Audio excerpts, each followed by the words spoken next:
আসসালামু আলাইকুম। Japanese donut রেসিপির জন্য আমাদের লাগবে ময়দা, লবণ, বেকিং পাউডার, গুঁড়া দুধ। এগুলো দিয়ে আমি এখন চেলে নিব। এখন চামচ দিয়ে এগুলো আমি মিশিয়ে নিব। চিনি দিয়ে দিচ্ছি, ইস্ট দিচ্ছি, একটা ডিম দিয়ে দিলাম, হালকা কুসুম গরম দুধ দিয়ে দিলাম, পৌনে 1 কাপ।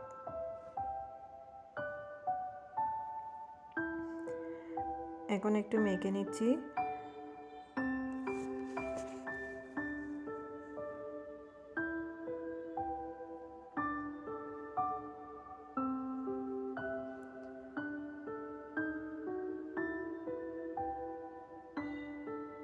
বাটার দিয়ে দিলাম, বাটার দিয়ে আবার একটু মিশিয়ে নিব।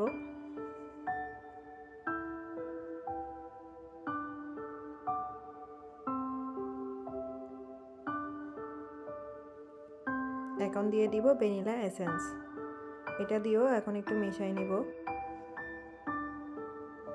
এখন একটু ময়দা ছিটিয়ে দিলাম। ময়দা দিয়ে 5 থেকে 7 মিনিট এভাবে একটু মতে নিব। আমার হয়ে গেছে। এখন আমি এটা 4 ভাগে কেটে নিব।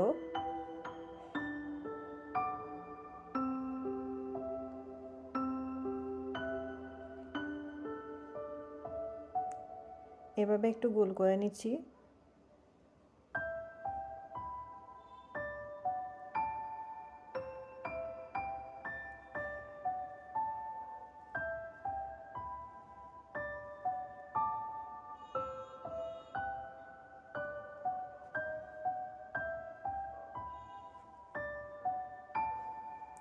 এখন আমি দিয়ে দিব কালার, হলুদ কালার, লাল কালার, সবুজ কালার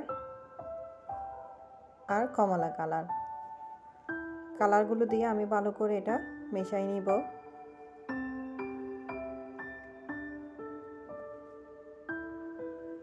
এটা দেখেন কালার আমার সবগুলো মেশানো হয়ে গেছে। এখন আমি 4 ভাগ করে এগুলো কেটে নিব।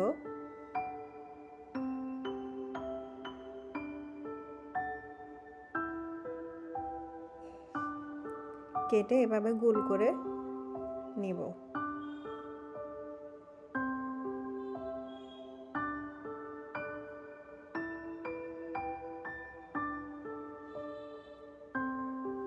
এভাবে করে আমি সবগুলো করে নিব।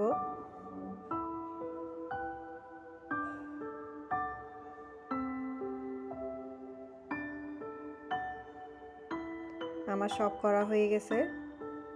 এখন আমি একটা কাপড় দিয়ে 1 ঘন্টার জন্য ঢেকে রাখবো। 1 ঘন্টা পর ফিরে আসলাম। দেখেন ফুলে ডাবল হয়ে গেছে।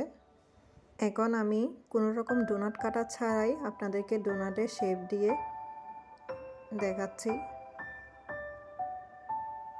কিভাবে করতেছি। দেখেন এভাবে করলে আপনারা খুব সুন্দর ডোনাট বানিয়ে নিতে পারবেন নিজের হাতেই।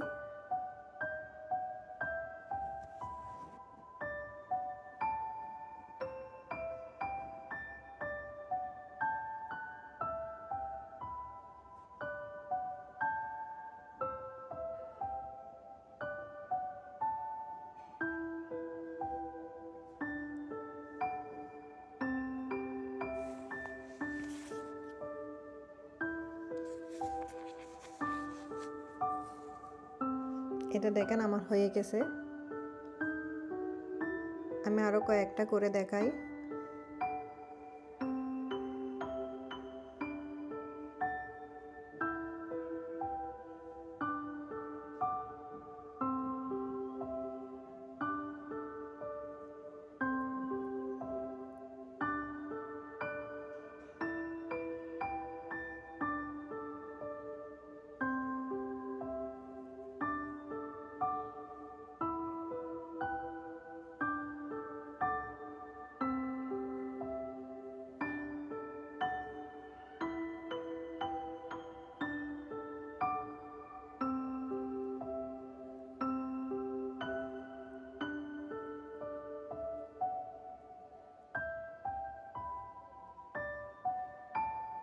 আমার সবগুলো করা হয়ে গেছে।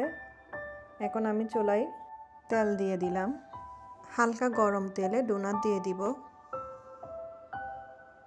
আর একটু পরেই দেখবেন এটা খুব সুন্দর বেশি উঠতেছে।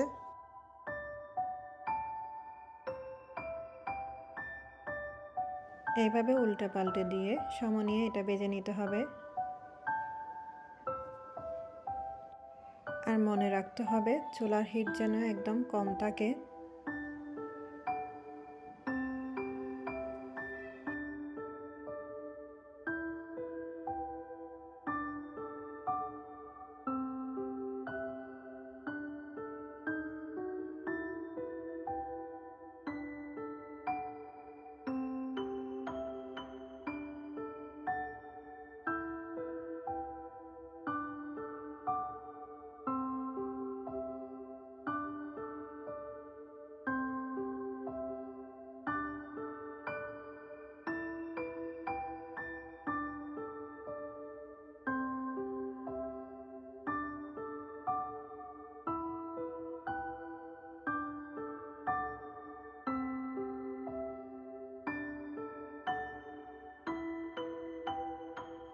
আমার ডোনাটগুলো হয়ে গেছে, এখন আমি তুলে নিচ্ছি তেল থেকে।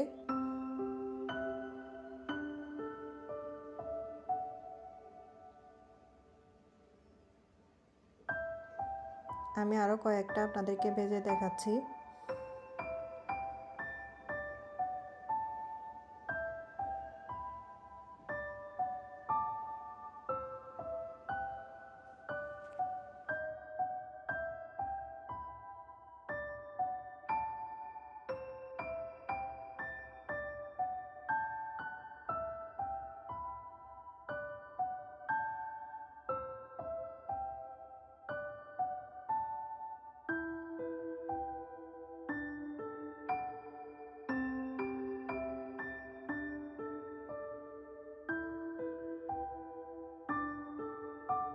আমার সবগুলো ডোনাট ভাজা হয়ে গেছে।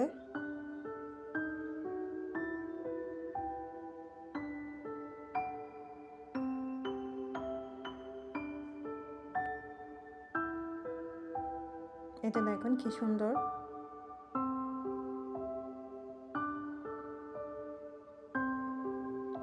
এখন আমি গুঁড়া চিনি দিয়ে এটা পরিবেশন করব। গুঁড়া চিনি দেওয়ার কারণে কিন্তু এগুলো দেখতে আরও সুন্দর লাগে। আর এটা দেখতে যেমন সুন্দর, খেতেও কিন্তু অনেক মজা। বাসায় আপনারা সবাই বানায় দেখবেন, সবার আশা করি ভালো লাগবে। ডোনাটটা কিন্তু অনেক সফট আর অনেক মজাদার।